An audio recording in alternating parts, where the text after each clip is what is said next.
Hi, everybody. Welcome to the Astrology chat for September 12th, 2023. So the keys for today is to treat today like you are an emperor and an empress that has finished a whole day of stately business and are now retreating to your own personal chambers so that you can process your feelings, your responsibilities, and your viewpoints.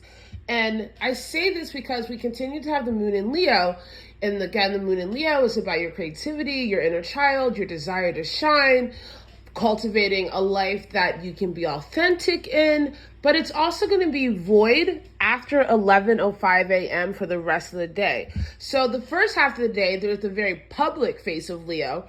But then in the afternoon, after the morning and afternoon, then you enter into the very private behind the scenes face of Leo, which does want to be kind of like a large cat cuddling and being in a safe place and enjoying itself and mulling around and creating and imagining and figuring out ways to run the empire in a way that is more healthy and healing, hopefully.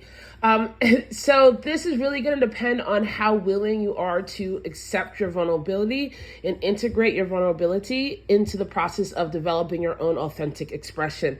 And I say this because we have the moon that is going to be making a trine to Chiron early in the morning. So this energy of the moon in Leo trining Chiron that's in Aries is that you want to understand where your pains and where your wounded self has led to very much the persona of your royalty. Like Leo can be very mass forward, and all of the chances that we have going on are asking you to take down your mask and to figure out what your triggers are and to heal and to allow yourself to move beyond being reactionary to being aware and intentional with all of the things that you're doing in your life. And we do have a tension with Pluto playing in the background all day, so your subconscious is asking you to pay attention to what you're creating or why you're not creating or why you're hiding or why you're shining the way you are or why aren't you shining, right? There's this very like philosophical energy to the day, especially when we have this semi-square to Mars that again gives this irritation about wanting to figure yourself out. And so if you aren't engaging in expression or connections that are authentic, you can get pretty irritated. And this is amplified by the fact that we have the moon making a square to Uranus right before it goes void. And a square to Uranus is always a wild card, right? This is where you don't want to be normal. You don't want things to be regular. You want to kind of like let yourself be free. And this is not necessarily a bad thing, but you do have to wonder or take a moment to pause and be like, am I just reacting to react?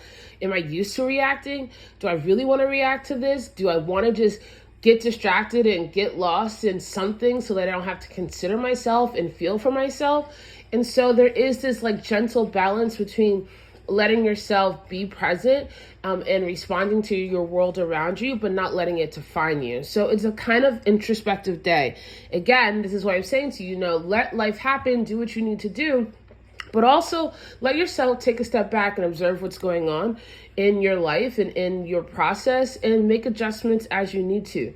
You don't have to be perfect, and not everybody has to see, your darker side, but at least you have to be honest about it, right? And maybe not everybody in your court should be in the inner court, but you should have some people who can really be there for you through the hard phases. And if you don't, I'd ask you to figure out why. I love you guys so much, and I'll see you tomorrow.